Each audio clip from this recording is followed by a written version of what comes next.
Welcome to Trauma and Transcendence, where healing meets awakening. I'm Amanda M. Dodd, your guide on this transformative journey. Thank you for joining me on this episode. Let's transcend together. Hello, soulful seekers. Welcome back to Trauma and Transcendence. On this episode, as you can see, I've got an incredible guest, and I haven't let you down this time. We are going to have so much fun. As you are hearing this, where am I? I will be doing past life regression in the salt cave. That is a typical one that we do. Everybody is welcome, ideally people 16 and up, because I never know what themes are going to present or what kind of healing is going to happen, just that it will arrive. On the next time, the following week, on June 20th, I'll be doing EFT combined with hypnotherapy and some breath work. So if you've been working with confidence and self-esteem, you want to tap it out, come on and join me in the salt cave. We're going to have an amazing time. Young ones are allowed for that session. So if you've got them around 12, 13, right at those critical ages, bring them on in. We're going to bust them through it. All right. You've waited long enough. Today, I have Luke Michael Howard from LUKEnosis, and we're going to be talking about Huna. Welcome, Luke. Hey, Amanda, how are you? Good. So happy to have you here. You just came back from a beautiful vacation, it looked like. Welcome back. Thank you very much. Where did you go, and where are you coming home to? I come back from Tenerife in Spain, and I reside in Toronto, Canada, which is not the capital of Canada. As a lot of non-North Americans, British people think like Toronto is the capital. It's not. It's the coolest city, most likely, probably, in Canada. But yeah, Toronto. Spain to Toronto. Oh, and I went to Barcelona as well, and Tenerife, and then back home to Toronto. Amazing. It all sounds phenomenal. And I think after the winters in Canada, you definitely earned some sunshine. This is true. When I first moved over to Canada, everyone's like, "Oh, how do you deal with the winters?" Because sometimes it gets to -40 with the wind chill. And I'm like, "Oh, the winters are fine. It's the summers." Because in England, it never gets, our hottest day of the year ever is like 23 degrees Celsius. That's like super hot. That's like when we start complaining more than usual about the weather. But like, that's nothing here in the summer in Toronto. So I'm like, it's the summer that I'm not used to. I love the sun. I love that people wear less clothes, are happier, but I'm not good with the heat. Don't like the heat. I don't know if you know this, but I actually grew up in Montreal, Quebec. And then right after high school, after 2 years in college, I booked it all the way to Calgary, Alberta. So I've lived on both sides. Oh, okay, yeah. Calgary is cold, and Montreal gets bloody cold as well, doesn't it?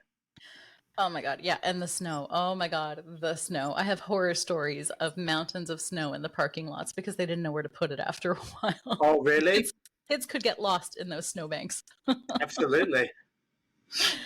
Yeah, so it's fun that we have that in common. And so we met, as is my story often, at the Michigan Hypnosis Conference. And was that, I can't recall if that was your first time attending last year, or if you, I don't remember seeing you the year before. First time. Yeah. And you were actually talking about one of the topics that's close to my heart, which is IEMT. You were talking about the patterns of chronicity and why people don't heal. Yeah, absolutely. That was a fun talk. Yeah, super good. And I love anytime I get to see IEMT get out there. It's just like such a happy moment of just, yeah, there it goes. Because I know it's like such a good intervention. But today we're talking about Huna. And was that like your first love when it comes to healing modalities? Can I just ask you one question? I should probably ask you this before. Is it okay if I use colourful language on your podcast? Yeah. All right, because sometimes a word slips out. I want to make sure you're okay with it before I go full promo mode.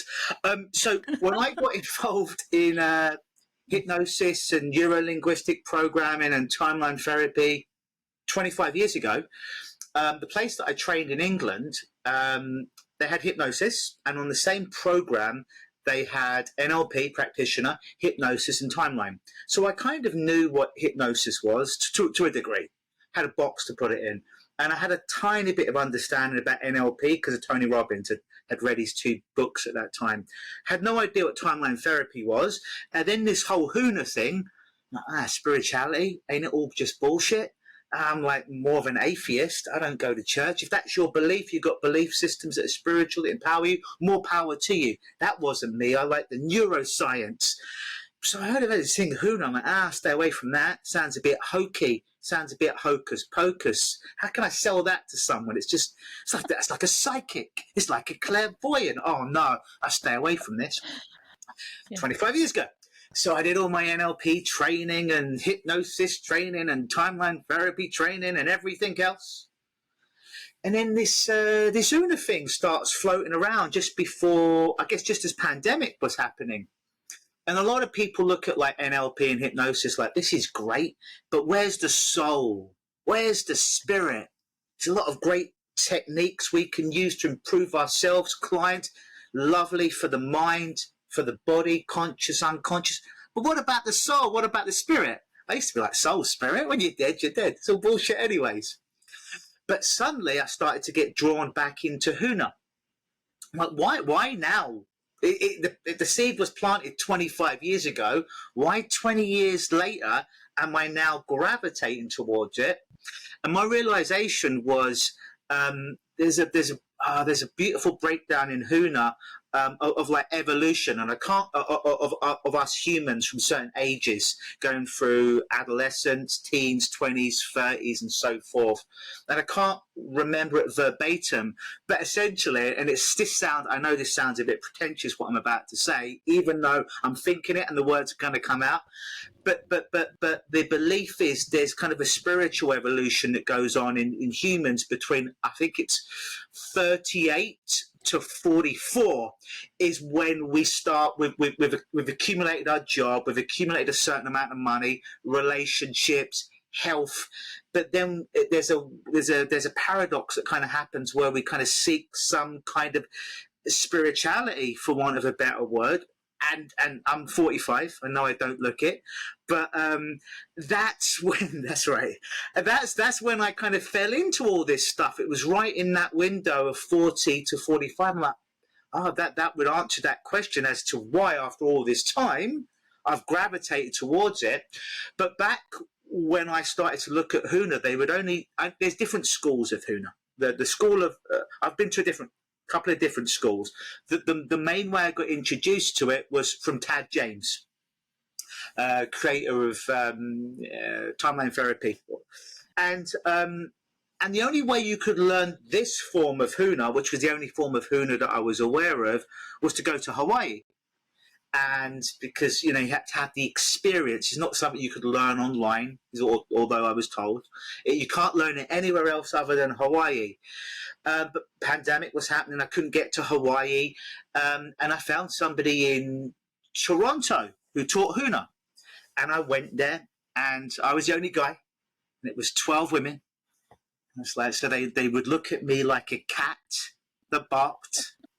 And they were teaching Huna, but the little understanding I had about the shamanistic art of Huna was very different to what they were teaching. They were teaching the more mainstream version of Huna, for want of a better word, the surge version of kind of Huna that's out there, and it was fine. There was a lot of beautiful philosophy. I did a couple of courses, but it wasn't enough practical skills. It was essentially just trust the energy coming through you, and very little techniques. Lovely theory, lovely story. Started to do some energy shifting, energy work with people. But I'm like, I need more of this. I need more meaty stuff. I need more things to play around with. And then my original trainer in hypnosis and timeline therapy, one of Tad James's master trainers, he when pandemic hit, he did a Huna online. Oh, I thought you couldn't do it, but apparently things had shifted. So I did it online. Like, this is interesting. But it's like, but for level 2, you have to come and do it in person. But it's not in Hawaii. It's going to be in Tenerife. Now, when I lived in England, Tenerife is like an hour and a half on an aeroplane. I never visited Spain. To get to Tenerife from Toronto took 3 changes in an aeroplane, sleeping in Dublin airport for about 6 hours. No, it was 8 hours. So it took about 24 hours to get there. Whereas if I still lived in England, 2 hours and an hour. And the reason they chose Tenerife is because they have a volcano, which is pretty much, I think when they look at it on a map, it's perpendicular to Hawaii and the volcanoes. So that's why Tenerife was chosen. So I went there and hadn't seen or already had contact with this particular trainer for 20, 25 years. My first trainer in all of this. And yeah, I just learned these magnificent things. And I've got to say, when it comes to spirituality and stuff, I think everything's bullshit. That doesn't mean it doesn't work. Yeah. But even when I think of hypnosis, I think it's bullshit. I've made a great living and helped a great many people for 25 years. I think it's bullshit. When it comes to NLP, I think it's bullshit. It doesn't mean it doesn't work. Bullshit in what sense, though? Like in the sense of, here is my cell phone. I can touch it. I can feel it. I can see it. It's a tangible object right here. Yeah. When I think of stuff like this, it's like bullshit in as much as a lot of people, well, can I see it? Like really actually in front of me and not hallucinate it? Can I physically touch it? And again, I filter it through my experiences of hearing this initially and being like, well, hypnosis as a lay person who got into this, I have a tiny level of understanding. I've seen these stage shows and stuff. NLP, well, I've heard of Anthony Robbins and I've seen him do his stuff on stage. But it's like, but this is just all make believe. It's all phony. But then I realized all of my clients' problems were make believe and phony. Now, that doesn't mean it wasn't real for them. It doesn't mean they weren't experiencing trauma. It doesn't mean they weren't feeling the pain, emotional, physical, mental. I'm not saying that. But I mean, it's bullshit in as much as, well, I'm very depressed. Well, where's your depression right now? Well, what do you mean? Well, I've got chronic pain. If a tiger came into the room now to bite your ass off, where would your back chronic pain go? Well, it would just disappear. And it would. Yeah. That's what I mean by bullshit. So, okay. I don't know if you are familiar with Karen Hand. Have you ever heard her talk? Yeah, I'm aware of her. And so she's calling people out on their BS too, but when she breaks down BS, for her, it's belief system, and everybody has their BS. And so I love that because then it kind of brings my mind right back to that. Yeah. Yeah. Okay. Yeah. So, yeah, I mean, and I started to learn this stuff. And then I think sometimes when we get involved in hypnosis and healing and change work in general, you know, certainly when I got into it, I'm like, oh, get that first shift in a client. Oh, aren't I amazing? Aren't I fantastic? Oh, aren't I so special? Oh, this is what I'm supposed to do. It's all because of me. I was like that for a long time. I still battle with the ego now. But I realized that would do a big disservice to my client. And oftentimes at the end of the session, oh, Luke, that was amazing. Luke, you changed my life. Oh, Luke, thank you. You helped, you fixed me when everyone else failed. And again, I'd accept it because, I didn't have a lot of compliments growing up. So I'm hearing this. It sounds all lovely, doesn't it? It sounds very positive. But as soon as they can put that compliment out there, they can take it. As soon as I accept I fixed someone, it was because of me, because I'm amazing, it's taken away all the agency from them, from their unconscious, their higher self, whatever you want to call it. It disempowers people. So now, as soon as someone gives me that compliment, I'm like, thank you very much. I know it came from a good place, but I didn't change shit. You did. How the hell could I have changed it? I'm not even in the same fucking room as you. I'm over Zoom. How could I have fixed your 20 years of depression? How could I have fixed your 17 years of alcohol abuse? I'm not even in the same bloody room as you. We're over a video. You changed you. I guided you. I helped you. Hopefully I made it a little faster, a little more. Well, I didn't make it a bit faster and rapider. a rapider. It's easy for me to say more rapid. However, you changed you. It was all you. So I'd learn all these techniques and these complex things that we learn in hypnosis. Oh, aren't I smart? How I can persuade people and do this. And I would work really bloody hard in my sessions to a point where I'd be sweating. I'd be throwing technique after technique. I was like a man doing a stand-up show. I had a solid hour. I was throwing my best work out there. And at the end of a session, I was bloody exhausted because I had worked so hard in that session to get the change because I thought it was all about me. Yeah. When I started to get involved in Huna, now I don't do anything seemingly in the sessions. The hardest thing for me to do, in case you haven't realised, Amanda, is I like to talk. The hardest thing for me to do is this. Actually, oh God, it was Vinny was doing his presentation on his form of hypnosis and you had volunteered. Oh, yeah. And it was the most fun because I identified with that so well. And I'm thinking, oh my God, how many times am I talking needlessly with clients? What they really need is for me to just pull myself out of it and hold that space. I identified with that so much. Yeah. I still get caught with it now, but now I one of the frames I tell my clients at the beginning, like I call myself a hypnotist, but much like years, a hell of a lot of stuff that I've learned. I will say hypnotist because I have, I don't know, 37 certificates in it, and it's what the general public will have a deeper level of understanding on some level versus Huna. If I lead with Huna, they're like me. What the hell is that? Sounds a bit hokey, a bit nonsense. You're going to have a higher self and a Vaiku spirit guides come in and take away my problem? This sounds like you're a snake oil salesman.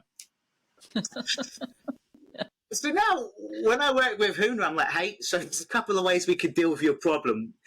If I know it's a very logical person that they're going to be freaked out, what we're doing is hypnosis or applying neuroscience. If they've come to me because, hypnosis, I've heard hypnosis really works for X, Y, and Z, I'm the hypnotist. If I feel someone's a little bit more open, I'll be like, hey, we could deal with your problems this way. I'm fully happy to do that with you. There's another thing that I do as well, and I feel comfortable in telling you because you appear open, and I'll give them the option of the Huna shamanistic stuff. Side note, I'm always doing the Huna, whatever they say anyways. However, I disguise it over here. So if they're like, what's this Huna? Could you do some of that? I'm like, well, it's just quicker. Isn't Huna that Ho'oponopono thing where you say that prayer? No, that's not really what Huna is. That's what I wondered about that, of how big or is Ho'oponopono even a part of Huna, because that's something that I love, but I'm not familiar with Huna at all. Yeah. So there is a contingent of people, typically from Hawaii. There's Facebook groups about this, which is Huna is not Hawaiian. And they have a point. But see, what they're arguing is Ho'oponopono. And they're not even arguing the real Ho'oponopono, which I'll get to in a minute. They're questioning the Ho'oponopono prayer, which is, I'm sorry, please forgive me, thank you, I love you. It's very effective. It's not actually Huna. A great marketer came along, Joe Polish. I think it's Joe Vitale? Thank you. I knew it was Joe someone. Joe Vitale came along. And I can't remember who it was, but there was somebody specific. Who was it? Dr. Hugh Len. It's Haleakala Hugh Len. Yeah. And he had got the Ho'oponopono prayer. The Ho'oponopono prayer and the original Ho'oponopono, completely different. In as much as actually they're both about forgiveness, but they're very different ways of doing it. So the Ho'oponopono prayer, and the Ho'oponopono prayer works, by the way. Yep. It does work. But it's not technically from Huna. So the Ho'oponopono prayer is, you bring something up in your neurology that you're having a problem with, and it doesn't just have to be forgiveness, but you let it come up, and you say and you feel, I'm sorry, and take a moment with it. Please forgive me. Take a moment with it. Thank you.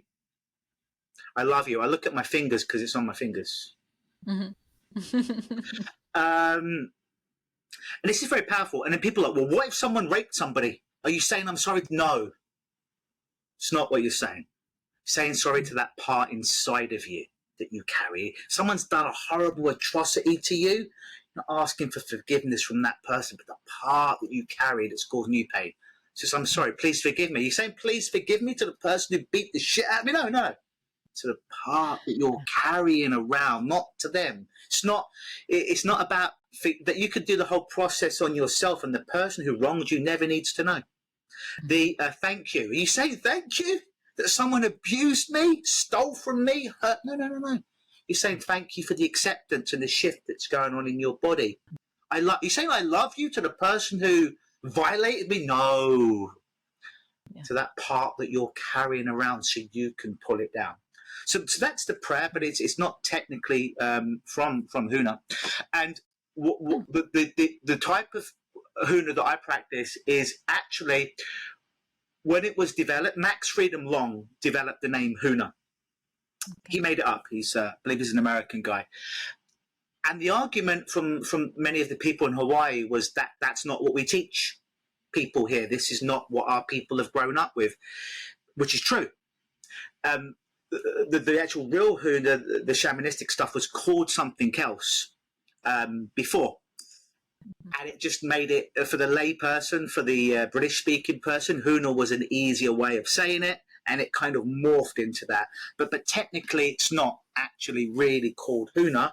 But the kind of version that I practice is not the Max Freedom Long version. It's, the story goes that Tad James, who lived in Hawaii at the time, he's like a big figure in case people don't know in hypnosis, NLP, and timeline therapy. He's now no longer with us. But he would model. There was a guy called Uncle George, and Uncle George was probably a kahuna.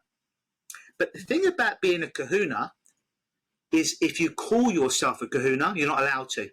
If you call yourself a kahuna, it means you're not a kahuna. You're not allowed to tell people you're a kahuna.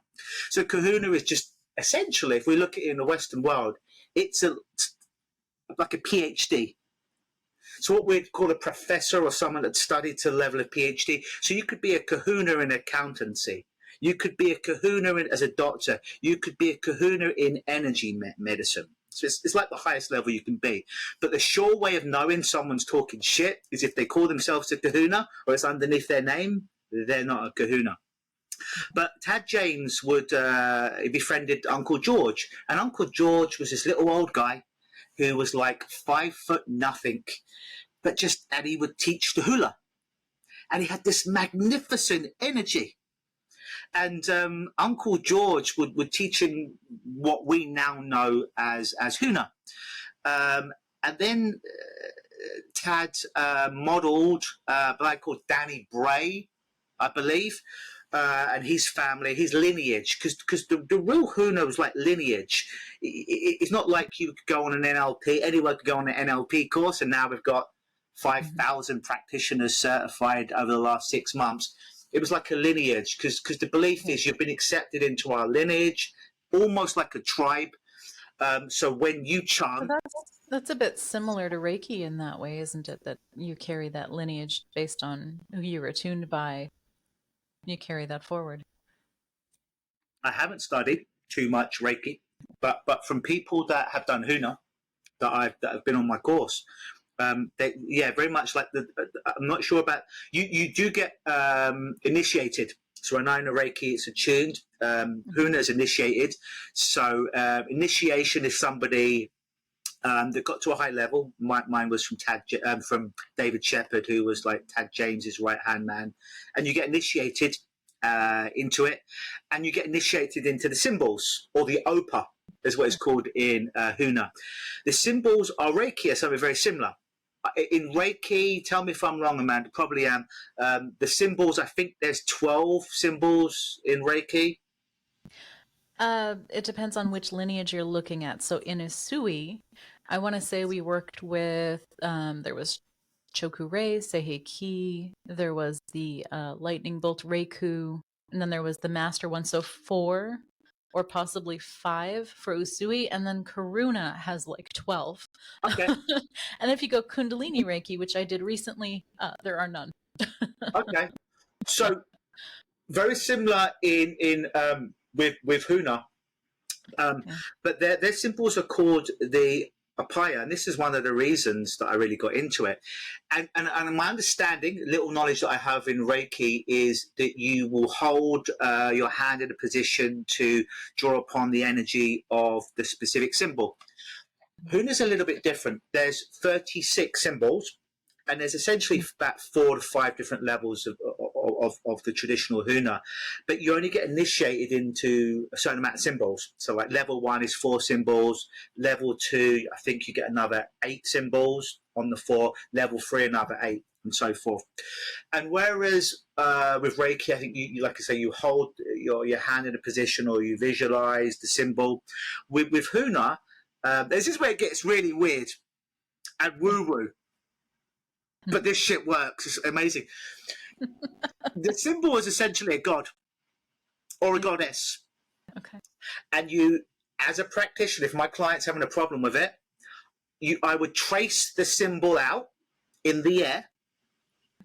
I would say the words, think the Hawaiian name, breathe energy into it, and fire it off into my client. Yeah.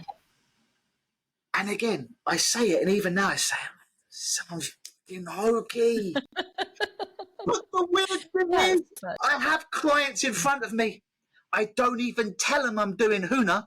Their eyes are closed. I'm saying, you might hear me make some weird breathing noises in a moment. Don't worry, I'm not making an obscene phone call. I'm just doing some stuff in the background. I haven't told them what I'm doing. I haven't told them Huna, but I'm bringing up the specific apora, the specific symbol to help them wherever they are.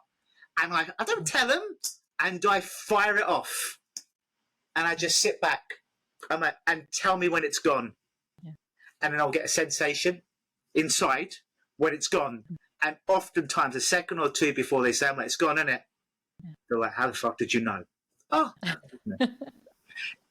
It's like, so if I'm with a session client and it's going too long, I'll bring in the Opora symbol to speed things up. If they're not getting the difference between the positive learnings versus I need to keep hold of the negative emotions, I'll put the Opora out there so they can get all the strategies, let go of it. It's just like this is really weird. There's one that I learned on level 3, which is a fort form Opora. What is that? Yeah. Essentially, another symbol that you throw out there to put a fort into it. And so I'm like, this is amazing. It feels like, I feel like Doctor Strange. Don't know if you've seen the Marvel movie Doctor Strange, and he's doing what it's like.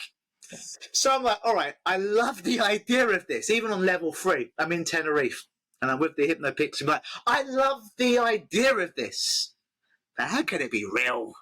But I want it to be real. It's all bullshit. But I love it. It's out there, but it's all bullshit. I'm like, let me just test this. Oh, I've got no patience. So we're lining up and we're waiting to be served in this restaurant in Tenerife, and I'm getting annoyed. They're taking too much bloody time. I feel myself getting annoyed and frustrated. I'm like, I can get annoyed. I get frustrated. I do it all the time. Is that really going to get me served any quicker? Probably not. Hey, why don't I try that thought form thing? What's the worst that can happen? The Hypnopixie don't even know I'm using it. No one knows I'm using it. So if it doesn't work, I'm the only person who knows. Yeah. So I do the thought form and I throw it out there, and to go into the chef to hurry up, to go into the waiter to hurry up. Within 37 seconds, my food came out. I'm like, anyone can get lucky once, though. I'm at the airport and we're at the conveyor belt waiting for the luggage to come. And I don't want to be here all day. I want to go home. It's been a long flight. Like, what if I could speed this up? So I do my thing, and I looked at the Hypnopixie and I said, it's going to be here, and I think it was at 3:57. It was 3 minutes. I told her I said, oh, it's going to be 3:57.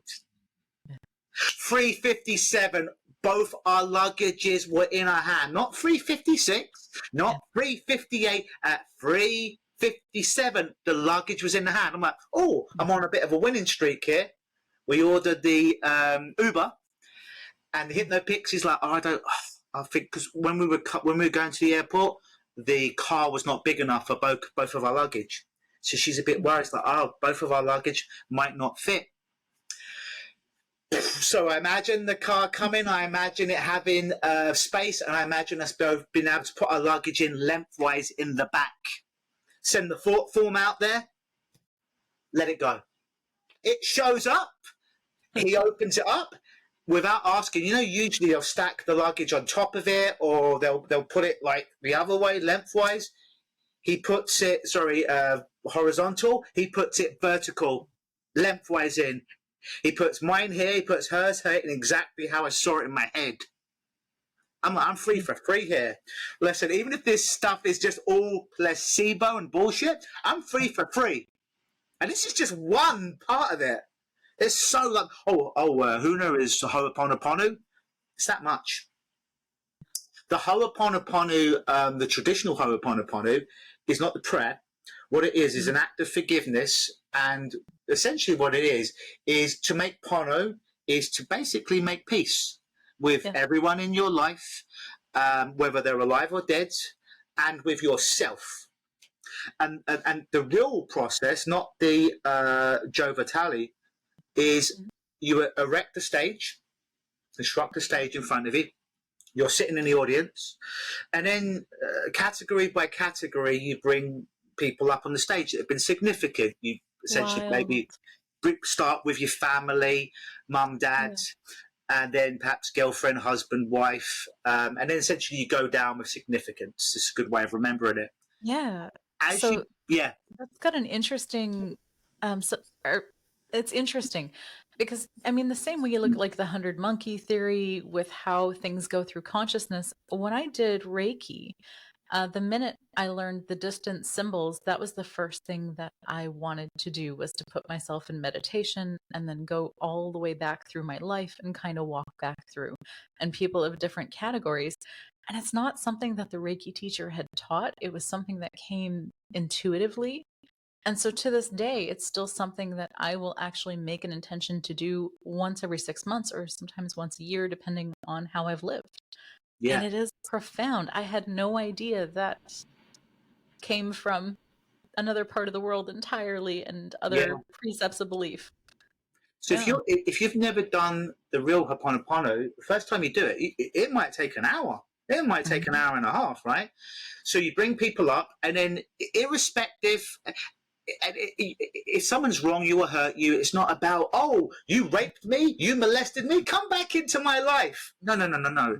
You killed someone? No, it's not about that. It's the representation that we bring. So you bring people up, and essentially the belief is there's Aka cords of energy that attach you to everyone you've ever met, live or dead, even objects. There's probably an Aka cord between me and my cell phone, because they're leaving an energy print, right? So if you want to imagine these Aka cords, also pretty much like translucent energy line that go from like the solar plexus to whomever, to everyone that you've ever met, live or dead, whether they're in your life or not. So your energy is consistently you're being manipulated, your energy the whole time, because your energy is out there. And what the whole process is you're cutting or dissolving. They've changed it from cutting to dissolving the Aka cord. Even with loved ones, even with like your people you love, your children that are still in your life, husband, wife, people you're very happy with, you'd still bring them on the stage and you'd still dissolve the Aka cord, but then they can reattach later on, because the belief is essentially, if you're attached to all of these things and people, they should have their energy, you should have yours. Doesn't mean you can't come in contact with them, but you shouldn't be at the mercy of someone else's energy or someone else's Aka cord. So I would dissolve it with everyone, or even people in my life that I love and I will see tomorrow. And then you get the higher self, or infinite source of love and healing, to come out through my heart chakra, and just to fill the people up with love and acceptance. and let them be whole. Yeah. And when they're whole, they can either exit stage left or float up. Yeah. And then, so that's the process. So you imagine you've never done this before. You know, everyone from your parents all the way down to employers, employees, one-night stands, Teachers. friends. Yeah. Just some people's stages can get really, really big. So you're there for a while. Mm-hmm. Here's where it gets really interesting. There's a thing called possession in Huna, or what people would believe being possessed by a spirit, what some lay people would think as ghosts and demons. Yeah. Huna doesn't believe that, but they do have a repossession process. And how they look at, we call them like thought forms. They're just negative thought forms. Yeah. How Huna looks at potentially ghosts or things that are outside of our realm is it's just a negative thought form. And here's what it is. Again, it depends who I'm working with. But if a client is seeing black spots or darkness, they know there's something there, they can't see it. Yeah. We treat it as a possession that needs to be exorcised.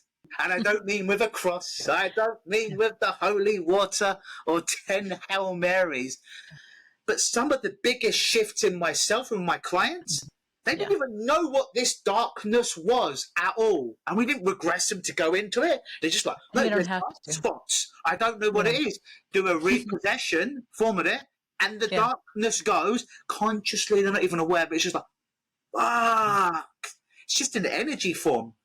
Some form of spirit on some level that didn't want to go away, that's attached itself to you, that's drawing your energy, your power, and it's time to let them go as well. So there's a whole process for that, which is really fun. Right before this, I had a client. She had something we'd let go of, and then the episode before this one, there were 3 episodes before that. All of those were about spirit releasement. So this audience knows a lot about spirit releasement, and that's really just semantics for repossession. But what I like, when I hear repossession, I'm also thinking it's about bringing back those pieces of soul essence that get lost and kind of discarded off or misplaced for, survival and the things that we do to preserve ourselves. Is there an element of bringing the soul back in after you let go of the thought forms? I need to correct myself. I made a mistake. Oh, okay. Depossession. Because they're possessed by something. Okay. So we need to depossess them. So it's depossession. So, that's too bad, because I like the repossessing. We can patent that as well. Yeah. We can make a product on that. Could be our version of the Ho'oponopono prayer and make $50 million helping people. So in Huna, and again, I could wrap my mind around the conscious mind, the unconscious, subconscious, whatever you call it. Yeah. And not being I'm not a religious guy, but I like the idea there's something greater than me. I like to call it the higher self. In Huna, it's the higher self. And the higher self is, what essentially some people might call spirit or the soul. And we all, I have heard the word Amakua. Is that usually that's the name to call your higher self in Huna, Amakura.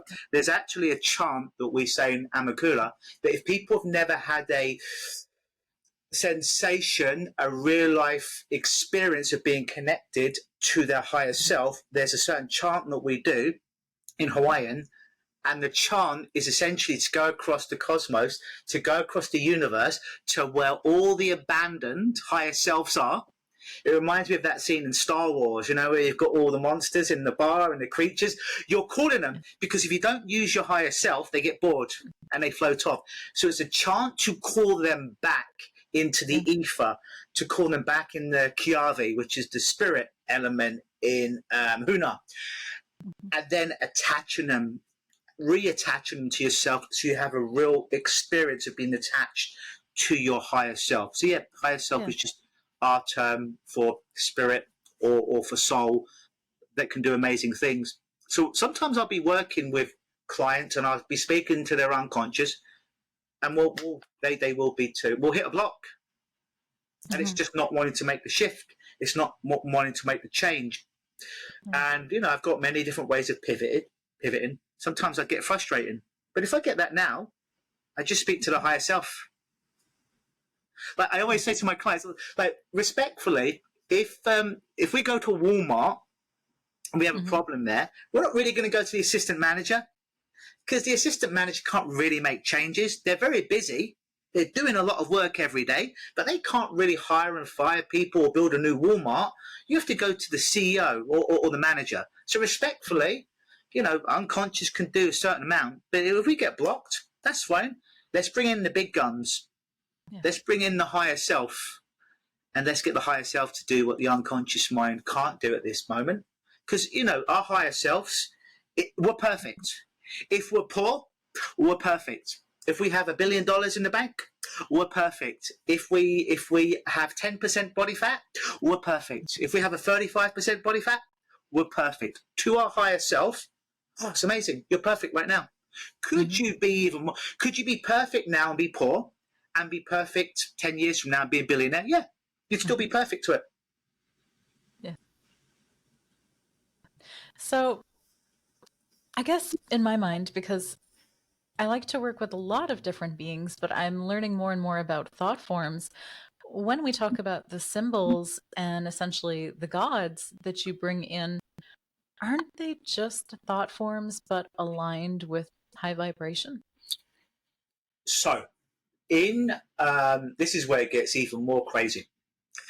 I would hear spirit guides. Oh, spirit guide? The fuck is this nonsense?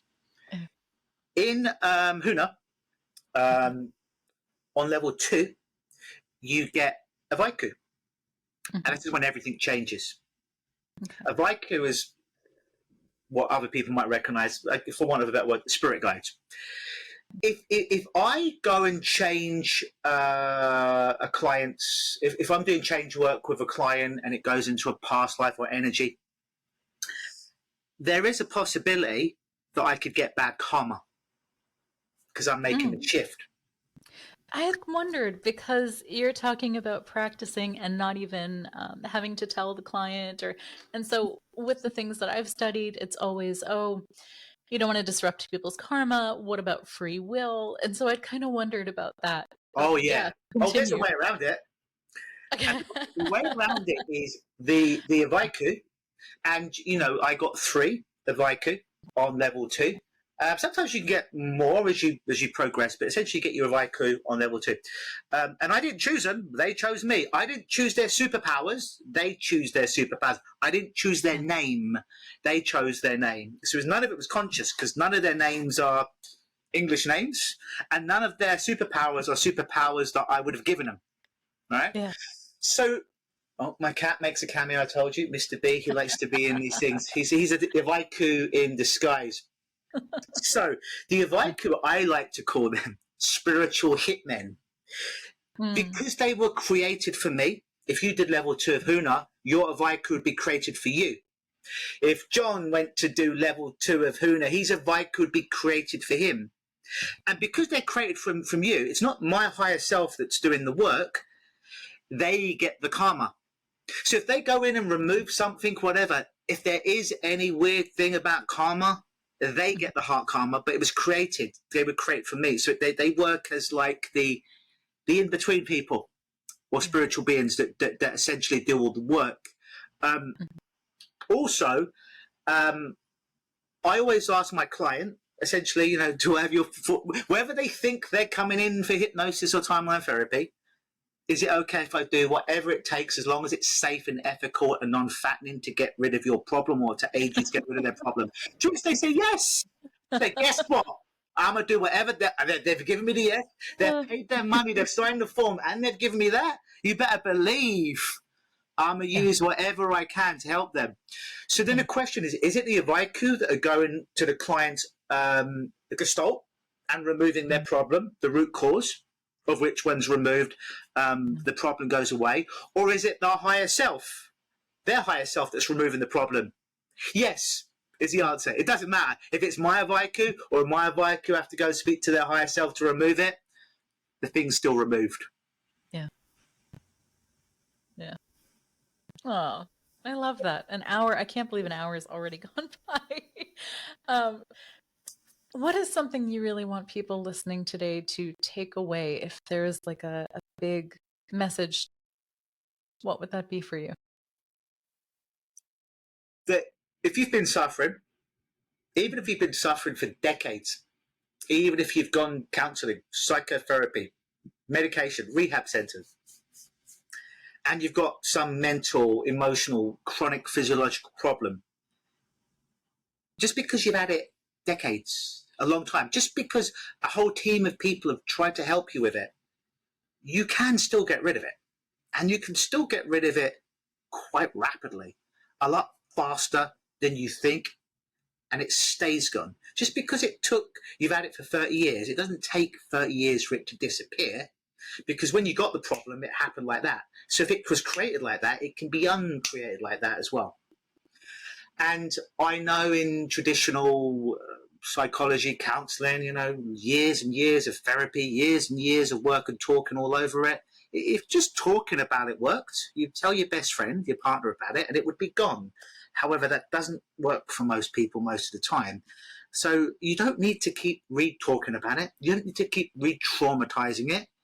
You can just semantically let it out of your system when you've got the right tools there. And it's really easy to do once you have someone that can guide you to help yourself to go on that journey, that odyssey to get rid of it. And it can be rapid and the whole life can change. And it doesn't have to be hard and it doesn't have to take a long time, because I've seen it for 25 years and experienced it. Do you have a favorite client or case study? In general, or it relates to like Huna and energy work? I mean, ideally with Huna, but it could be either one that just really awakened you to something big on your path. Because even though whether you're doing Huna or IEMT or hypnosis, at the end of the day, you're still on your spiritual journey. You're still learning what is something that really awoken something deep in you that made you just look at life different. Yeah, I had a few stories like this where I had clients and it would seem that nothing's working. As in, I'm working with them and we're 2 sessions deep, and it doesn't seem that their problem's getting any better. And they've paid the money, and I desperately want to help them, and I have an ego as well. So the last sessions come in, and I'm like, what am I going to do? It's working here, like that, and maybe they're not good people. That they seem quite resistant, or nothing's changing. So I'll do this, what we've been talking about today, with my Vaiku, with Vapora out there, put these things out there, and I just keep the space, the frame, the positive intention of, the right thing's going to happen. Mm-hmm. And I believe, I'm like, it's not about me fixing them. It's about all of this. It's about this energy. So I sit back and I do it. I'm like, I can't do anything. Like, nothing's worked. All of my smart language patterns, nothing's worked. Like, this is it. They don't even know what I'm doing, and I'll send my IQ out to take out the gestalt, and I just sit back, and I can't tell you a time it hasn't worked. Yeah. It's weird, and I even feel weird saying it. I have never had a time where it didn't work. Like, everything, and my shoulder pain is still an 8. Do it. Where's the shoulder pain? Well, no, there's no pain anymore. It's just a tingling. Is the tingling different from the pain? Yeah. So where's the pain now? Oh yeah, that is different. It's just tingling. It means it's just 0. Then I just have to sit back and just throw it out there. Whether it's my IQ, whether it's their higher self removing it, yes, who cares, as long as it's gone. But when all else fails, simplicity. Take myself out of the out of the event. It's not about me. Let my guys do their work. Sit back and just wait for it to change. Sometimes I'm just like this for 15 minutes, and and I'm just 15 minutes. And they're like, it's gone. That's right. When I felt it a moment before. Yeah. Aww. So right now you specialize deeply with people women specifically, who are stopping binge drinking. Do you bring Huna into that? Or what does that look like? Yeah. So I didn't choose this niche. This niche chose me. I just noticed a specific type of woman. We call her Sarah. That's the name, right? 27 to 57, who is really successful. As in health. Health is really great. Great family. Usually lawyers, realtors, solopreneurs, like doing really well. To anyone outside of Sarah, they'd be like, oh, she's got all of her ducks in a row. She's got all of her shit together. We want to grow up and be like Sarah. Except she has this dirty little secret of when she goes home a couple of nights of the week after 6 p.m., she drinks herself into oblivion. She's high functioning. She can get up the next day and be shit hot at her job. But there's some numbness that she is hiding. She's generally overwhelmed by life, by all these huge responsibilities, and she's typically got an A personality. So she's a real bloody go-getter, you know? But there's oftentimes an overwhelm. There's a stress. There's a feeling of that imposter syndrome that we hear a lot about now, that, oh, I'm going to let people down if I drop one of those balls. So I always use Huna now. Oh, if my typical interventions aren't going as fast as I want them to go, I'll just say to my guys, can you just go and find a gestalt, can you just go take it out and just let me know. And she thinks she's doing this, and I'll just tell my guys in my mind, I'll take it out. Or you know, if I feel that the work's not complete, I'll throw out the Apora sign for completion. She doesn't know, her eyes are closed. I just throw it out there. Yeah, so these Apora, these symbols, along with the Avaika and the higher self, is amazing. So yeah, I use it with everyone all of the time. Now, do I tell them all? No, they don't need to know. Not everyone needs to know how the sausage is made. In fact, you don't want to know how the sausage is made. No, stay away from the sausage. Oh, goodness. So what is next for you on your journey, and as you're continuing to heal and do your own spiritual journey and growth? You went from that guy who was all about the neuroscience and believing that it was all bullshit to working with Huna on almost every client. What's next for you? I would like to eventually this is why I think Huna came into my life as well, is I wanted a client to come in that I didn't even know what their problem was. There was not even a screening call, which is typical for me. They filled out an application. They haven't even done that, but they do want help. And they come in, and I just get them to get in touch with whatever their problem is, and I don't know what it is. And then within a minute or two, it's gone. Yeah. And it seems that I wasn't talking, just sitting back, and it's gone. That's my ultimate goal. Do we want to talk about no content work? Not only is it no content, it's rapid. And I don't mean rapid as in an hour to get rid of your lifetime of trauma. I mean minutes. I mean, it's just like, yeah. And it's gone, and it stays gone. That's where it used to take me 3 hours, then 2, then 1, then 59 minutes, and then all the way down. I want 1 minute change work that sticks forever on a spiritual level, and then they get on with their bloody life and make it amazing. That's my ultimate goal. The thing that I love as you're talking about that is it reminds me how I feel when I do IEMT, and sometimes virtual especially. It's hilarious because I'm sitting here just watching, and I can literally see the clients' eyes go up and around the room as they're looking, and I'm like, it's gone, huh? Boop, just gone. Yep. And there's this moment of confusion, and it takes a minute for the relief to set in, but the second that it does, it's just like, oh, I love this work. So you do it with Huna, and it sounds, how do you feel like it differs from IEMT other than the quickness and the time? Is they don't even know what I'm doing. Yeah. It's just it's like, it's gone, isn't it? It's like, you know, when like they say it can look like there's nothing, but there's so much that's going on. Yeah. But it looks to someone who doesn't know, and how could you, because it's all inside, right? But it's like, how the fuck? I want it to be real magic. I loved magic growing up. I want it to be what I thought magic was when I was a kid. Like when I see Doctor Strange, and he's doing these symbols and these magnificent things. So in quickness, and if you're just watching it, it looks like I did nothing. And in reality, I didn't do anything. I just got my guys to do it. My spiritual hitmen in the best possible way. I didn't actually do anything. And the thing with the Avaiku is if you don't use them often, they go away. So you have to give them stuff to do often. Otherwise, they get bored and you can lose them.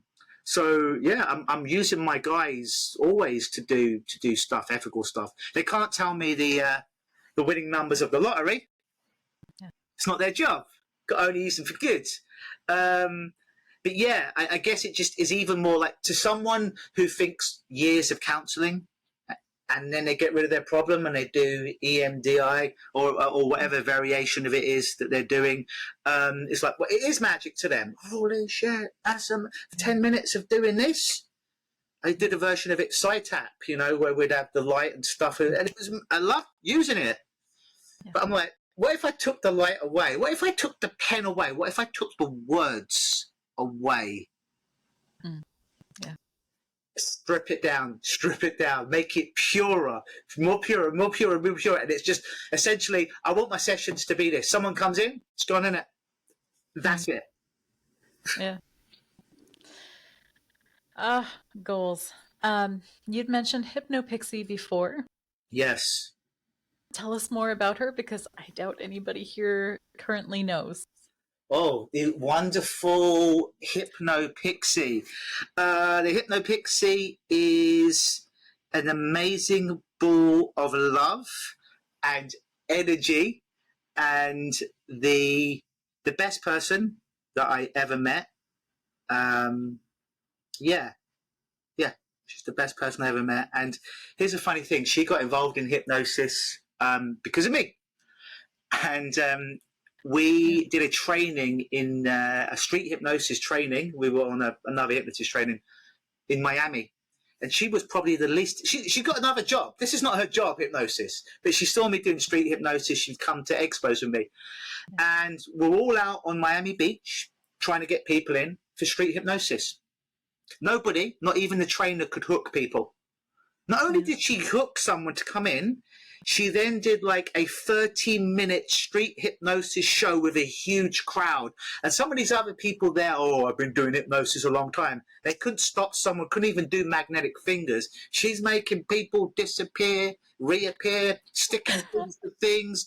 Yeah. And everyone looked at her differently after that because she outperformed and outworked anybody.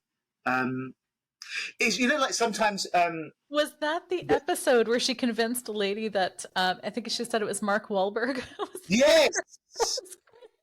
that was a thing! The least experience of anyone. So sometimes we'd be at an expo together and she's just there to help me, right? It's not her job. She got other things. But she likes this street hypnosis. And then sometimes she'd get, when she start to do it, a little bit scared. Because because she's small. Yeah. So I'm like, this 6'6" guy that's here that you're going to do street hypnosis with, you're going to drop him to the ground with love, safely, but you're going to drop him to the ground because this is going to be good for the video. Oh, but I can't. Yeah, you can. You're going to drop him to the ground and do magnificent, fun hypnosis with him. And then she does it. You see this guy safely go down like a redwood, but he goes down safely. He's fine. Everything's good. And then she's like, "Whoa, I can do this? Yeah, you can do it." And she's somebody that if she is naturally just there, her energy is so bright without having to do something. If she tries to do something like read a script, I'm like, don't do that. Because the very thing that you are, if you're reading a script, is gone.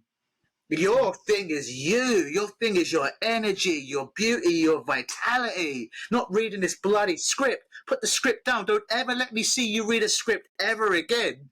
You have people. Just you, your energy. It's enough. It's more than enough. It's blinding. It's beautiful. When I met you both at HypnoThoughts, I think I was aware of you first because you stood up to be part of Vince's demo. And then I saw her and I actually loved her immediately because of that energy. It's just super compelling, super comforting, but very bright. She was very enthusiastic and happy. And then to know you were an item was just like, oh, that's even better. It's like the best of both worlds coming in. And my She's spouse and I watched that video and we both yeah, laughed and loved it so much. It was so good. yeah, she's the yin to my yang. Yeah. Where do people find her to learn more about her street hypnosis? I believe she does have a YouTube channel. She hasn't posted for a long time. Because again, this is not a job. She just does this for fun. I think if you put Hypnopixie, HYPNOPIXIX, Hypno, and then Pixie, I gave her that name, onto YouTube, you will find some of her videos. It's probably the best place to see some of her fun hypnosis stuff. Hypnopixie, yeah. YouTube. And so I guess after everything, I have to wonder how much of this is semantics. Because when I'm thinking about the session that I had earlier today, and it wasn't that different from other sessions I've had, I don't call the Amakua, I don't call the various words that you used, but I do work with archangels and I do work with people's higher selves. And it all kind of comes out the same too. And I never come through a session like that without intervention. So how much of it is really down to semantics and a healer is a healer is a healer? So to answer your question, back in the day, there was this, before the Ultimate Fighting Championship, the UFC, mixed martial arts. You're nodding, you've heard of it. But before 1993, everyone would think, what would happen when the boxer fought the wrestler?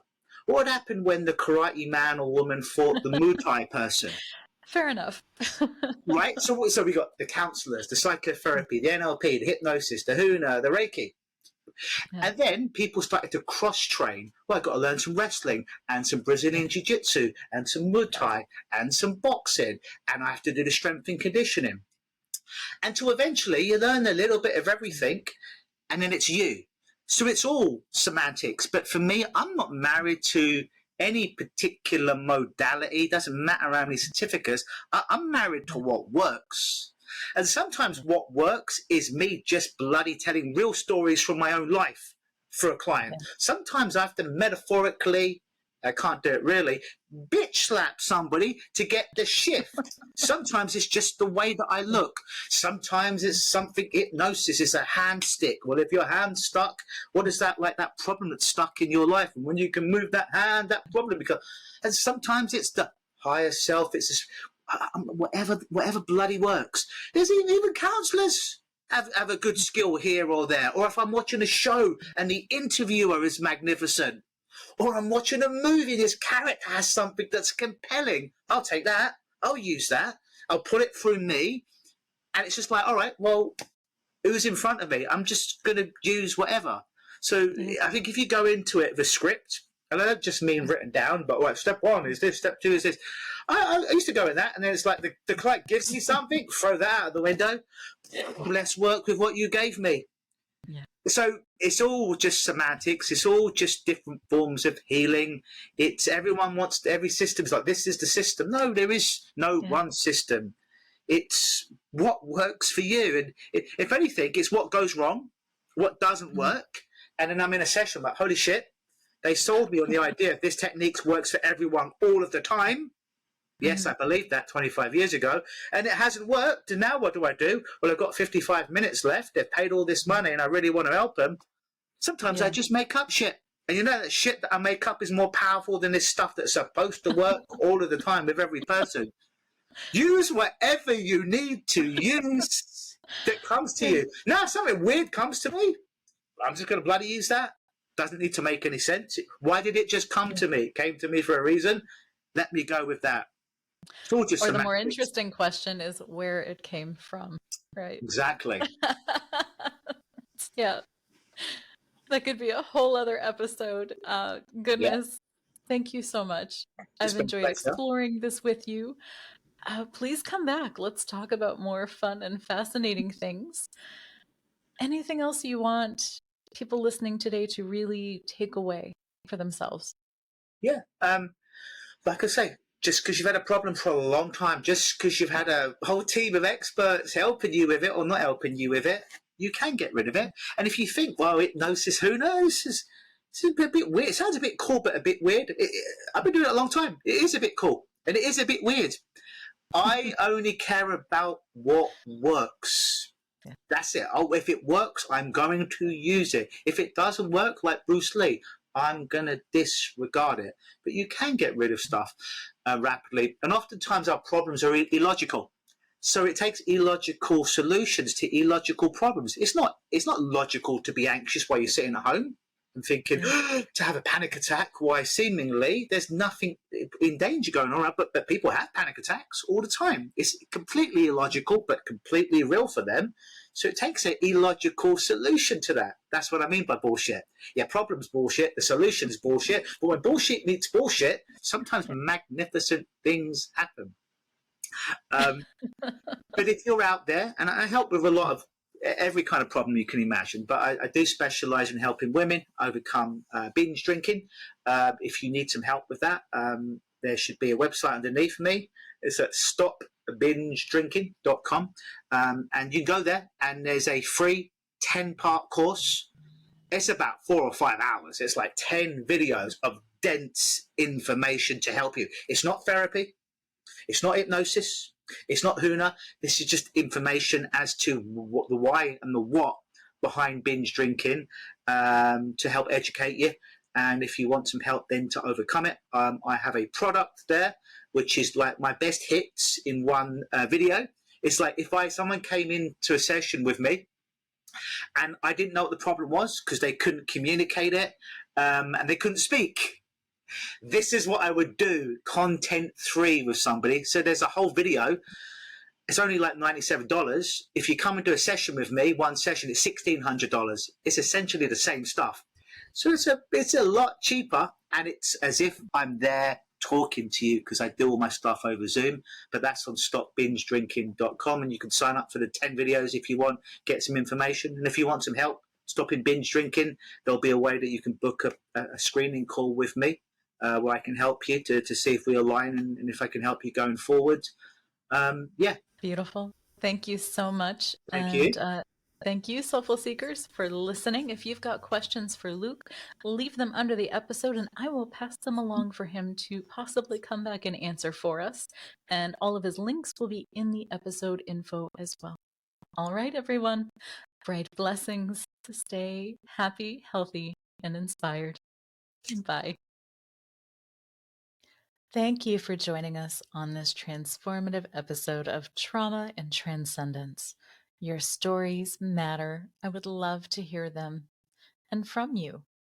Connect on our website, healingbeyondtrauma.com, or drop me an email at amanda@healingbeyondtrauma.com. Remember, healing is a journey we take together.